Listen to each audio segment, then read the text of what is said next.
На неделе в региональном Минсельхозе говорили о развитии небольших фермерских хозяйств. Сегодня в Коми их 260, в их числе такие, которые только-только начинают свой путь в сельском хозяйстве. Виктория Палкина о том, легко ли быть молодым.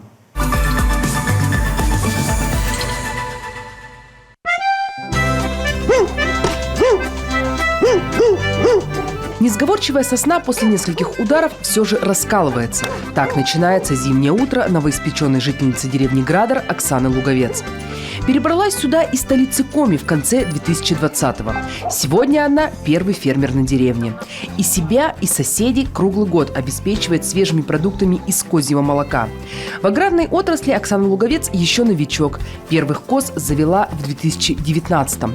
Тогда еще жила на дырновских дачах. Потом стало понятно, что там развиваться не получится. Городскую прописку сменила на деревенскую. Уже здесь, на 40 сотках, раздолье. И ей, и рогатым подопечным. Эти первые козы перебивают все твои остальные увлечения, занятия и хобби. Они как-то забирают все время свободное. Сначала 2 козы, потом 4 козы, потом вот много коз. И на это много коз приходится забрасывать все остальное. У меня раньше было увлечение теплицы, помидоры. Сейчас помидоры это так на бегу. Главное оборвать успеть и плоды снять тоже успеть надо. Красные. А так козы это все. Дойка – любимое занятие. И психологически расслабляешься, и физическую нагрузку получаешь. На одну козу уходит не больше 5 минут. Раньше доились не так оперативно, вспоминает хозяйка рогатого стада. Привезла козу с Максаковки. Вечер, надо доить. А мама дома была. Мама, в сарай зашли. Мама ее держит, уговаривает, гладит. А я сижу, тыркаюсь. И так, и сяк. И 1,5 часа ушло на первую дойку. Сегодня у Оксаны Луговец вместе с малышами больше 40 коз. Всех мастей и расцветок. Есть и свои рекордсменки. Те, кто дают по 7 литров молока и приплод приносят стабильно. Смотрите, какая прелесть-то какая.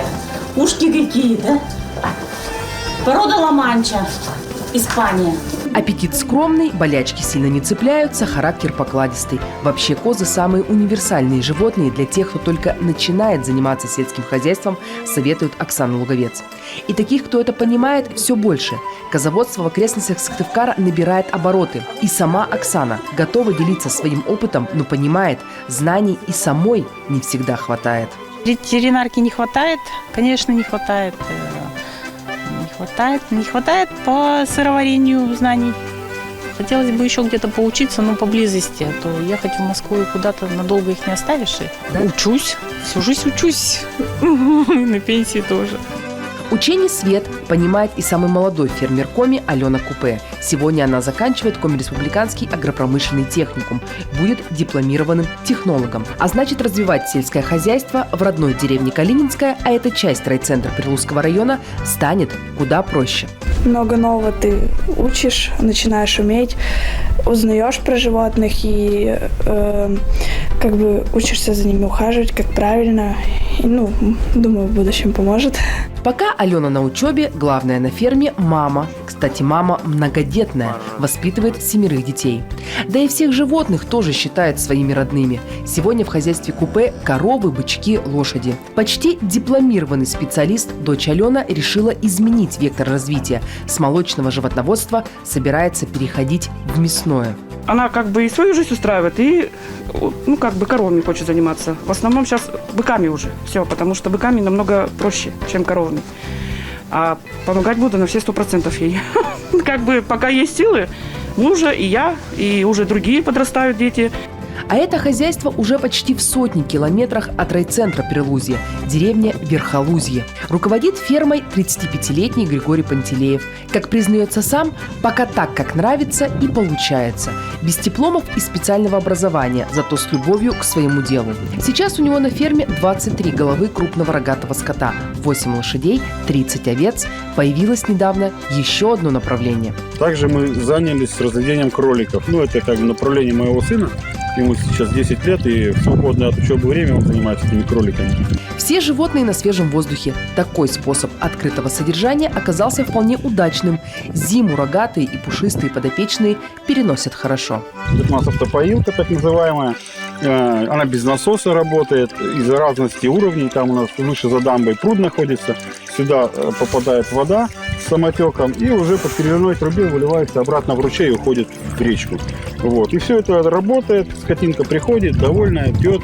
В принципе, зима самая мягкая, и даже телята себя чувствуют достаточно комфортно на улице. Главное, чтобы было комфортно животным и удобно самим хозяевам. Вот так можно сегодня описать хозяйство любого фермера-самоучки. А еще становится ясно, все они очень смелые люди, отчасти даже авантюристы, в хорошем смысле. Но и без рисков в этом деле никак. Сегодня у них есть далеко идущие планы, и планы эти вполне реальные. А что хочу? А что-то много чего хочу. Хочу курятник хороший, красивый. Хочу теплицу большую, классную. За мечтой движутся маленькими и уверенными шагами. Вот сейчас, к примеру, Оксане Луговец нужно ставить забор. Без него никак. Хозяйство хоть пока и небольшое, но вполне аппетитное для лесных обитателей. Хищных, серых гостей здесь точно не ждут. А вот другим очень рады.